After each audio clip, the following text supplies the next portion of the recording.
নমস্কার বন্ধুরা, আমি তোমাদের রঞ্জিত স্যার বলছি। আজকে আমি history second semester honours general তোমাদের যে কোশ্চেন পেপার আছে, মানে তোমাদের যে সেকেন্ড সেমিস্টারের যে পরীক্ষাটা হবে তার যে বড় কোশ্চেন এবং 5 মার্কসের কোশ্চেনগুলো আমি এনেছি। এই কোশ্চেনগুলো তোমরা, আমি আগেও সাজেশানে বলেছিলাম, এই কোশ্চেনগুলো তোমরা করলে কোশ্চেনগুলো কিন্তু কমন আসবেই। এই কোশ্চেনগুলোর মধ্যে সবথেকে গুরুত্বপূর্ণ হচ্ছে যেগুলো স্টার দেওয়া আছে সেইগুলো করবে। এছাড়া কিছু কিছু কোশ্চেন আছে যেইগুলো তোমাদের 5 মার্কসও আসবে এর মধ্যে দিয়ে, ভাগগুলো, ঠিক আছে?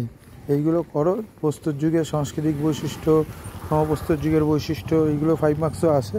তোমাদের যেগুলো স্টার মার্ক আছে সেইগুলো আসবে। কারোর যদি পিডিএফ লাগে তারা আমার সাথে যোগাযোগ করতে পারো। তোমরা জানো যে ফার্স্ট সেমিস্টারে 100% কমন এসছে কোশ্চেন, সেটা এমডিসি পেপার হোক, মেজর মাইনর জেনারেল, সমস্ত ক্ষেত্রে।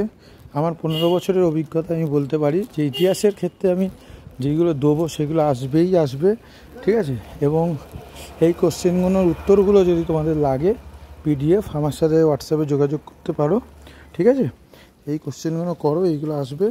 কারোর যদি পিডিএফ লাগে সে আমার সাথে যোগাযোগ করবে। হ্যাঁ, লাস্টের যে দুটো কোশ্চেন আছে, খুব ইম্পর্টেন্ট কোশ্চেন আছে, ওটা 20 মার্কসের ক্ষেত্রে, ওই কোশ্চেনগুলো করো। এবং 5 মার্কসের কোশ্চেনগুলো আমি আলাদা সাজেশানে দিয়ে দেবো, আলাদা ভিডিওতে দিয়ে দেবো, ঠিক আছে?